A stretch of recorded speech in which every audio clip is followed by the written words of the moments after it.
Hello guys, welcome to all of you. Welcome बच्चों। हम पढ़ रहे हैं ज्योमेट्री, और ज्योमेट्री में दिस इज़ एपिसोड 7। इससे पहले मैं ज्योमेट्री में आपको काफ़ी सारे टॉपिक्स पढ़ा चुका हूँ, एंड आई एम श्योर कि आप लोगों ने वीडियोस वॉच किए हैं। बट आज के इस क्लास से पिछली वाली क्लासेस जो ज्योमेट्री ली है मैंने बच्चों ज्योमेट्री की, उनसे कोई भी लिंक नहीं है, तो पूरा समझ में आएगा वैसे भी। और अगर देखी हुई है तो बहुत बढ़िया, नहीं भी देखी हुई तो भी कंप्लीट समझ में आने वाला है। आज का जो टॉपिक है उसका नाम है सर्कल्स। अच्छा, ज्योमेट्री में मैं बता देता हूँ लगभग 10 एपिसोड्स आएंगे आपके। आज एपिसोड 7 करवा रहा हूँ मैं, लगभग 10 एपिसोड्स, बिकॉज ये कंप्लीट हमारा एक मॉड्यूल है, और मॉड्यूल है तो पूरा समझना पड़ेगा हमें। मज़ेदार टॉपिक है, पूरा टॉपिक समझ में आ रहा होगा। ठीक है, एग्जाम्पल्स खूब देता हुआ चलूँगा। तो सबसे पहले थ्योरी, और आज की क्लास में सर्कल्स खूब सारे बनाने पड़ेंगे। आई एम श्योर आप पेन और पेपर लेके बैठे होंगे, क्योंकि क्वांट या LRDI बच्चों सिर्फ सुनने से नहीं होती, हमें साथ साथ करनी भी होती है। चलिए आइए, लेट स्टार्ट टॉपिक नाउ। तो लिख लीजिए, टॉपिक का नाम है सर्कल्स। टॉपिक का नाम है सर्कल्स, और लेट स्टार्ट नाउ। थोड़ी सी थ्योरी पढ़ते हैं। अगर मैं इसके सेंटर को, ये सर्कल है, इसके सेंटर को यदि मैं O बोलता हूँ, तो अगर आप सेंटर से कभी भी सर्कमफ्रेंस को मिलाते हो तो मुझे बताते जाओ, आप बोलते जाओ, मैं फीलिंग्स को महसूस करता हुआ जाऊंगा। तो इस पर्टिकुलर लाइन को हम क्या बोलते हैं? तो इस पर्टिकुलर लाइन को हम रेडियस बोलते हैं सर, है ना, रेडियस बोलते हैं। This is known as radius. और एक ऐसी लाइन जो जो सेंटर से पास होते हुए सर्कमफ्रेंस पे दोनों तरफ मिल जाए, जो सेंटर से पास होते हुए सर्कमफ्रेंस पे दोनों तरफ मिल जाए, that particular line is known as diameter. इस लाइन को क्या बोलते हैं हम? इस लाइन को डायामीटर बोलते हैं। सर्कमफ्रेंस पे दोनों तरफ तो मिले, सर्कमफ्रेंस पे दोनों तरफ तो मिले, बट सेंटर से पास ना हो, that particular line is known as कोड। That particular line is known as कोड। इसको हम कोड बोलते हैं। एक ऐसी लाइन, एक ऐसी लाइन जो इस तरह से बाहर निकल जाए, मतलब एक ऐसी कोड जो बाहर निकल जाए, वो गलती नहीं है, उसको हम बोलते हैं secant. This particular line is known as secant. इसको सेकेंड बोल दिया करते हैं। और जो सिर्फ एक पॉइंट पे टच करती हुई जाए, उसका भी नाम बता दीजिए मुझे। जो सिर्फ एक पॉइंट पे टच करती हुई जाए, that particular line is known as tangent. Yes, इस लाइन को हम टेंजेंट बोलते हैं। तो ये कुछ टर्मिनोलॉजी है जो सर्कल्स में यूज़ होती है, हमें पता होनी चाहिए। इन सब का यूज़ करते हुए ही हम क्वेश्चंस को करते हैं। तो देखिए, सबसे पहले एरिया कैसे निकालोगे? एरिया ऑफ सर्कल निकालना आना चाहिए हमें। एरिया निकालने के जो फॉर्मूला हम यूज़ करते हैं, that is pi are square. और सर्कमफ्रेंस निकालने के लिए जो जो फॉर्मूला हम यूज़ करते हैं, that is known as 2πr। ठीक है, और यहाँ पे पाई का वैल्यू हम क्या लिया करते हैं बच्चों? Pi is always taken as 22/7। 22/7 pi का वैल्यू है, ये ध्यान रखिएगा। देखो, इसकी थोड़ी थ्योरी है, मैं समझा दूं पहले थ्योरी आपको, उसके बाद क्वेश्चंस करने में बहुत मज़ा आएगा आपको। जैसे अगर मैं पूरा कंप्लीट सर्कल ना लेके उसका एक सेक्टर लेता हूँ बच्चों, ये मैंने एक सेक्टर ले लिया, A B O ऐसे करके, ठीक है, ये बाहर वाला कुछ पोर्शन कट गया है, और ये एंगल थीटा जो है ये अंदर से लिया है मैंने, ये वाला एंगल थीटा है। Are you getting this point? तो इस बार पूरा सर्कल नहीं है, इस बार हमने जो एंगल लिया है वो थीटा है। थीटा एंगल आपको दिख रहा होगा। तो अगर मुझे इसका एरिया या सर्कमफ्रेंस निकालना हो तो कैसे निकालूंगा? कैसे निकालेंगे बताइए मुझे। सबसे पहले एरिया की बात करूं तो इसको एरिया ऑफ सेक्टर बोलते हैं, क्योंकि ये कंप्लीट सर्कल नहीं है बल्कि सर्कल का कुछ पार्ट है। तो इसको हम एरिया ऑफ सेक्टर बोलते हैं। एरिया ऑफ सेक्टर कैसे निकालेंगे हम? That is theta by 360 into pi are square, क्योंकि ये एरिया का पार्ट है। तो कितना आएगा? It depends on theta also. And ऐसे ही अगर मुझे सर्कमफ्रेंस निकालना है, अच्छा यहाँ पे ध्यान रखिएगा, सर्कमफ्रेंस बोल दीजिए, सी बोल दीजिए, या फिर इसको लेंथ ऑफ आर्क AB भी बोलते हैं। क्या बोलते हैं sir? Length of arc AB। Are you getting my point? Length of arc AB, मतलब ये लेंथ ऑफ आर्क AB बोला जाता है इसे। इस पर बहुत क्वेश्चंस बन जाते हैं, मैं आपको अभी करवाऊंगा। This is known as length of arc AB। तो इसकी वैल्यू अगर हमें निकालनी है तो ये सर्कमफ्रेंस का पार्ट है, हम कहेंगे थीटा बाय 360 ऑफ 2πr। और कई बार हमसे पेरीमीटर पूछ लिया जाता है, ये ऊपर लिखता हूँ term P is the perimeter. क्या पेरीमीटर और सर्कमफ्रेंस सेम है? वैसे तो सेम होते हैं, लेकिन इस केस में सेम नहीं है। Perimeter is basically sum of sides, और जब आप सम ऑफ साइड्स लोगे तो उसमें थीटा बाय 360 ऑफ 2πr तो आएगा ही आएगा बच्चों, लेकिन प्लस में क्या आएगा? 2r आएगा, बिकॉज सम ऑफ साइड्स में ये दोनों रेडियस भी तो लेंगे ना हम, तो ये भी तो पेरीमीटर का पार्ट है ना। तो ये दोनों रेडियस भी ली जाएंगी, तो इसलिए +2r होगा। तो पेरीमीटर निकालते हुए +2r करना है हमें। सही है इतना। और इसके अलावा दो तरीके की आर्क्स होती हैं, उनके नाम बता देता हूँ मैं आपको। अभी के लिए नाम याद रखिएगा, फिर उस पर क्वेश्चंस कैसे बनते हैं मैं आपको बता दूंगा। जैसे ये कोड आपने डाली, तो जैसे ही आपने कोड डाली, इस कोड ने इस सर्कल को दो पार्ट्स में डिवाइड कर दिया। इस कोड ने इस सर्कल को दो पार्ट्स में डिवाइड कर दिया। जो छोटे वाला सेगमेंट है उसको बोलते हैं माइनस सेगमेंट। नाम है, बताना ज़रूरी है इसलिए मैं आपको बता रहा हूँ बेटा, इसको माइनस सेगमेंट बोलते हैं जो छोटे वाला हिस्सा होता है। और जो बड़े वाला हिस्सा जो ये मैंने शेडेड नहीं किया, इसको हम मेजर सेगमेंट बोलते हैं। नाम याद रखिएगा बस। और एक बात बता देता हूँ, सबसे ज़्यादा क्वेश्चन हमारे सर्कल्स के इसकी प्रॉपर्टीज़ पे बनते हैं। तो अब मैं प्रॉपर्टी शुरू कर रहा हूँ। पहली 10 मिनट में अभी मैं प्रॉपर्टीज़ पढ़ाऊँगा और उसके बाद मैं क्वेश्चंस भी लूँगा। बिना क्वेश्चंस के ये क्लास कंप्लीट नहीं होती है। बट फर्स्ट ऑफ ऑल थोड़ी सी थ्योरी जाननी जरूरी है। थ्योरी बहुत आसान है, अगर मेरे साथ पेन पेपर लेके आप बना लोगे तो आपको साथ साथ ध्यान भी रहेगी।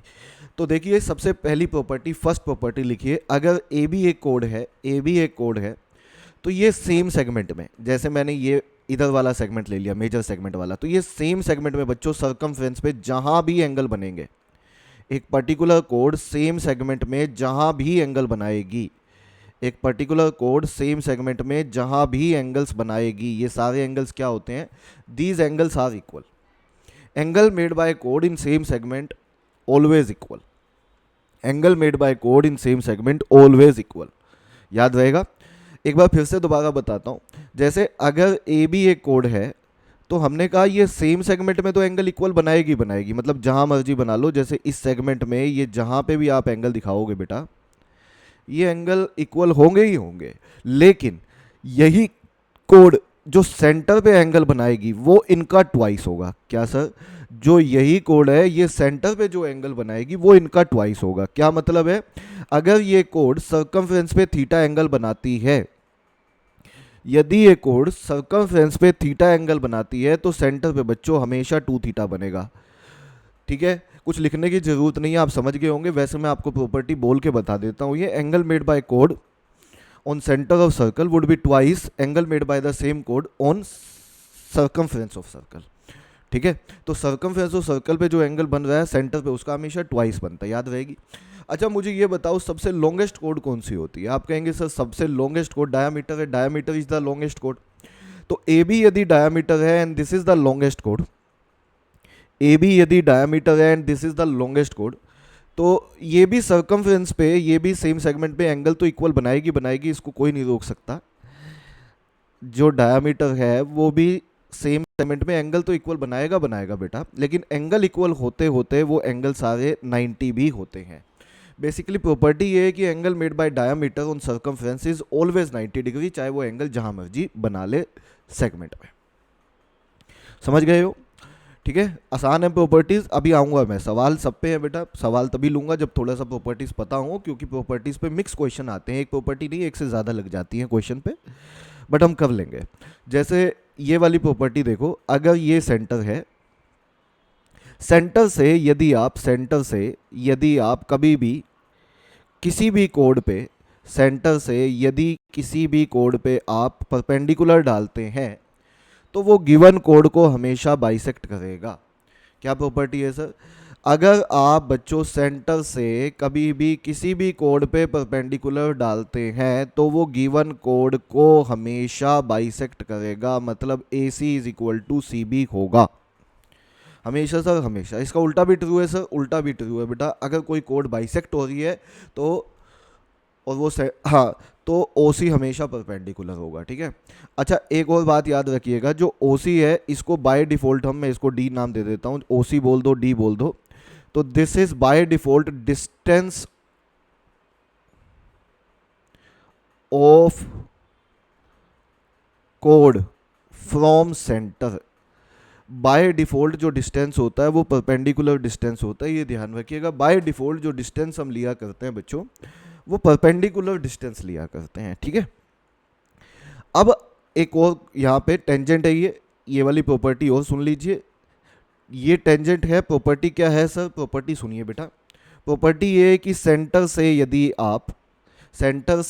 आप किसी भी टेंजेंट को वहाँ पे मिलाते हो जहाँ पे वो टच करता है, सेंटर से यदि आप किसी भी कोड को वहाँ मिला, किसी भी टेंजेंट को सेंटर से आप वहाँ मिलाते हो जहाँ पे वो टच करता है, तो ये एंगल हमेशा 90 होगा।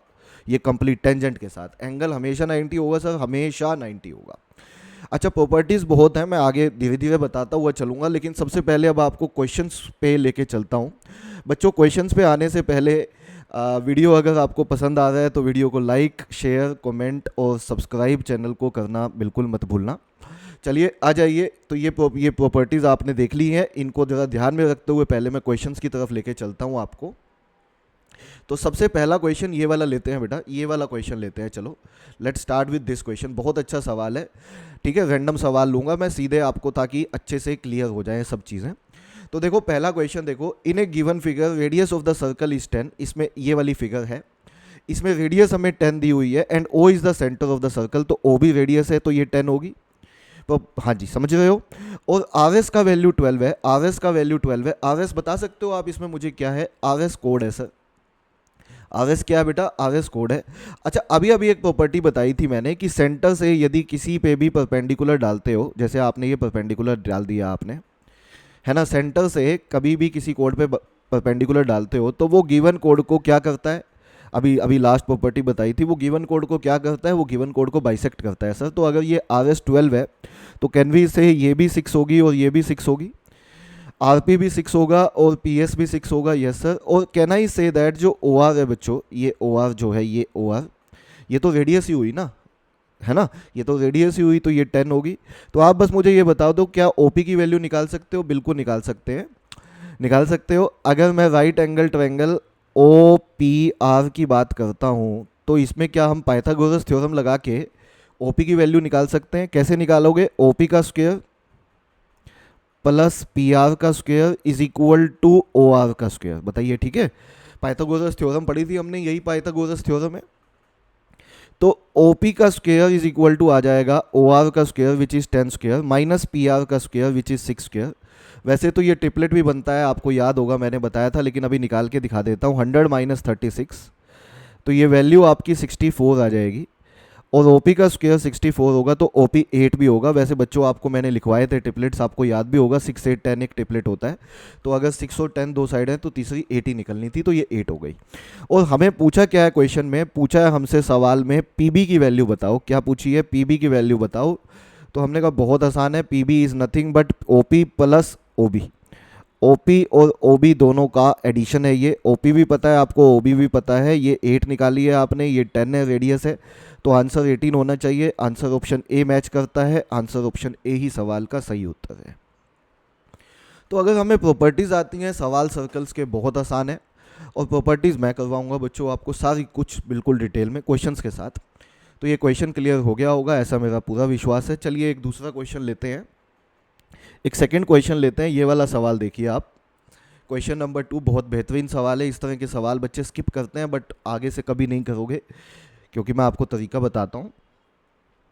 देखो क्वेश्चन में कहते हैं the area of the circle is 81।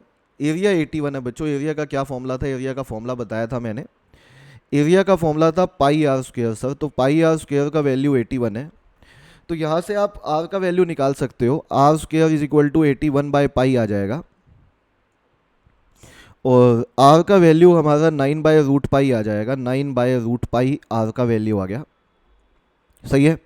What is the length of the arc subtending an angle 80 degree? अच्छा, लेंथ ऑफ आर्क आपको निकालनी आती है, जिसको सर्कमफ्रेंस भी बोलते थे। Subtending an angle 80 degree, theta का वैल्यू 80 है और एरिया निकालना है। तो बच्चों पहले तो लेंथ ऑफ आर्क से ही देखते हैं, काम चल जाएगा। तो लेंथ ऑफ आर्क निकालने का क्या फॉर्मूला बताया था मैंने? Theta by 360 of 2 pi r. Starting में अभी डिस्कस किया था मैंने। तो लेंथ ऑफ आर्क निकालनी है हमें, ये वैल्यू निकालनी है। तो थीटा कितना है? थीटा 80 है, ये 360 है। 2 into pi into r, r का वैल्यू कितना है? 9 बाय रूट पाई। तो देखते हैं यहाँ से कितनी वैल्यू आएगी। तो यहाँ से 40 पे काटोगे तो ये 2, 40 पे काटोगे तो ये 9, 9 से 9 कट गया। रूट पाई से पाई को यदि कैंसिल करते हो तो यहाँ पे रूट पाई आएगा। तो 2 2 जा 4 और ये रूट पाई है, तो can we say this value becomes 4 root pi. तो 4 रूट पाई ये वैल्यू बन गई। तो मुझे अब एक बात बताओ, ये 4 रूट पाई ये वैल्यू बन गई, तो कौन सा ऑप्शन है जो मैच करता है? कौन सा ऑप्शन है जो मैच करता है? आप कहेंगे सर सी ऑप्शन मैच करता है, तो मैं कहूँगा सी कैलकाटा इस सवाल का आंसर है। तो क्या आपको एरिया ऑफ सेक्टर निकालने की ज़रूरत है इस क्वेश्चन में? नहीं। क्यों? क्योंकि 4√पाई एक ही ऑप्शन में है। वैसे एरिया ऑफ सेक्टर भी निकाल सकते थे, θ/360 इंटू पाई आर स्क्वायर, वो आपके लिए छोड़ देता हूँ, 18 आएगा। बट क्या मुझे दोनों निकालने की ज़रूरत है जब ऑप्शन में लेंथ ऑफ आर्क मेरी एक ही है 4√पाई? तो 100% आंसर वही होना है, क्योंकि 3 ऑप्शन तो निगेट हो गए ना बेटा। तो ऑप्शन से भी आप सोचा करो बच्चों, क्योंकि ऑप्शन से अगर हम सोचते हैं तो हमें समझ में आएगा कि ए, बी और डी तो आंसर हो नहीं सकते, तो केवल सी कैलकाटा बचा, वही सवाल का सही उत्तर है, वही सवाल का सही आंसर है। बताइए, क्वेश्चन क्लियर है? सभी बच्चों को क्लियर होने चाहिए। टेलीग्राम ग्रुप के बारे में बता देता हूँ, जो बच्चे नए हैं, जो नहीं जानते हैं टेलीग्राम ग्रुप के बारे में, बच्चों जानना जरूरी है। तो फ्री टेलीग्राम चैनल है हमारा, जिस पे सारे वीडियो लेक्चर्स आपको मेजर टॉपिक्स पे मिल जाएंगे, उनकी अपडेट मिलती रहती है वहाँ पे। आपको जो इस टॉपिक से रिलेटेड पीडीएफ है वो भी वहाँ पे अपलोड हो जाती है। मिनी मॉक्स मिलते हैं जिनमें 10 to 15 क्वेश्चंस होते हैं टॉपिक से रिलेटेड, जैसे आज जो मैं टॉपिक पढ़ा रहा हूँ इसका मिनी मॉक भी वहाँ पे अवेलेबल होगा। मेंटोरशिप स्ट्रीम मिलेंगी आपको प्रिंसर और टॉपर्स के साथ, जो हमारे टॉपर्स प्रीवियस ईयर्स के रहे हैं बच्चों, चाहे वो डीयू जेट हो, चाहे आईपी मैट के टॉपर्स हो। तो टेलीग्राम चैनल के थ्रू आपको पूरी अपडेट मिलती रहेगी। लेटेस्ट अपडेट्स एग्ज़ाम से रिलेटेड आपको सारी मिलती रहेंगी इस टेलीग्राम चैनल पे। वोकेबलरी वर्ड्स आपको डेली बेसिस पे मिलते हैं इस टेलीग्राम चैनल पे, और करंट अफेयर से रिलेटेड भी इंफॉर्मेशन आपको इस चैनल पे मिलती रहती है। तो ये हमारा टेलीग्राम चैनल है, अगर अभी तक आपने ज्वाइन नहीं किया है तो आप ज्वाइन कर सकते हैं।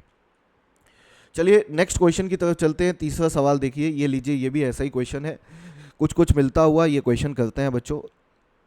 थर्ड क्वेश्चन क्या कहता है? क्वेश्चन को पढ़िए। क्वेश्चन कहता है the length of the minute hand of clock is 7 centimetre.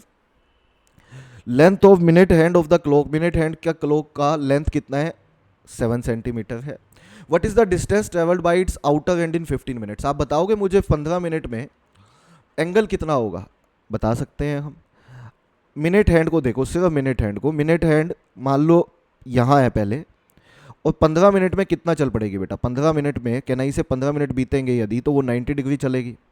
Yes और नो? मैं मिनट हैंड की बात कर रहा हूँ। और जो इसकी, हाँ जी, जो इसकी लेंथ है मिनट हैंड की, जो लेंथ है मिनट हैंड की कैनाई से, वही रेडियस कहलाएगी सर्कल की, क्योंकि यही है, इसी को लेके चलना है हमें। तो कहते हैं कितना डिस्टेंस ट्रेवल करेगी? डिस्टेंस मतलब लेंथ ऑफ आर्क, ये लेंथ ऑफ आर्क बतानी है हमें। And what is the area, area भी बताना है, लेंथ ऑफ आर्क भी बतानी है, एरिया भी निकालना है। मुझे इतना बताओ, आप दोनों में से क्या निकालना पसंद करोगे? पसंद आपकी नहीं है बच्चों, पसंद ऑप्शन को देख के बनेगी। तो दोनों में से क्या देखना पसंद करोगे आप? अगर मैं लेंथ ऑफ आर्क देखूं तो 11, 10, 11, 11, तो यहाँ पे 10 भी है, 11 भी है, तो हो सकता है एक यूनिक आंसर ना आए। बट अगर मैं एरिया ऑफ सेक्टर की बात करूं तो सब में एरिया ऑफ सेक्टर अलग अलग है, तो मैं एरिया ऑफ सेक्टर पे फोकस करना चाहिए। निकाल तो मैं दोनों सकता हूं, बट दोनों क्यों निकालूं? कैनाई से एरिया ऑफ सेक्टर पे फोकस करते हैं बच्चों। तो एरिया ऑफ सेक्टर कैसे निकालने का क्या फॉर्मूला था? 90/360 इंटू पाई आर स्क्वायर। दूसरे वाला आंसर मैच करवाना है आपको, पाई इंटू आर स्क्वायर। पाई का वैल्यू कितना है? 22/7, वही ले लेते हैं। तो अगर मैं 22/7 पाई का वैल्यू लगता हूँ, एरिया ऑफ सेक्टर निकाल रहा हूँ मैं, समझ गए हो आप?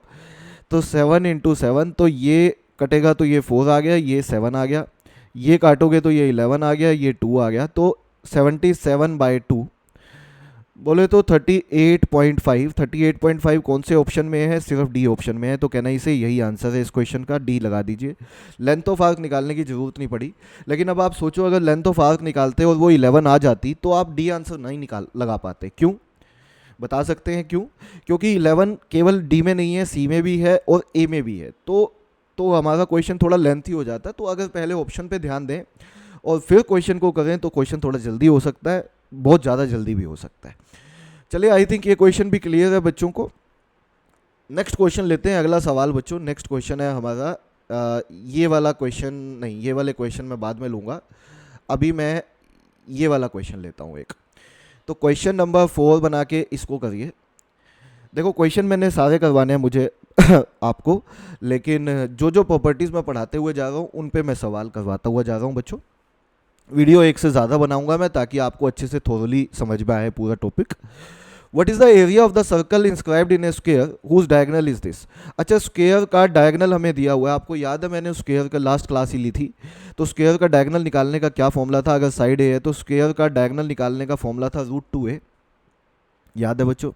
अगर ए साइड है तो √2a डायगोनल निकालने का फॉर्मूला मैंने लिखवाया था, इज इक्वल टू 14 √2 है। तो यहाँ से हमारे पास सबसे पहले तो साइड आ जाएगी स्क्वायर की साइड 14 आ गई। सबसे पहले हमारे पास स्क्वायर की साइड 14 आ गई। यस सर, बताइए ये ठीक है। अब वो कहता है what is the circle inscribed in a square. तो एक स्क्वायर है हमारे पास, this is the square which is given, this is the square which is given. और what is the area of the circle, area of the circle मतलब जो इसके अंदर आप एक सर्कल बनाएंगे,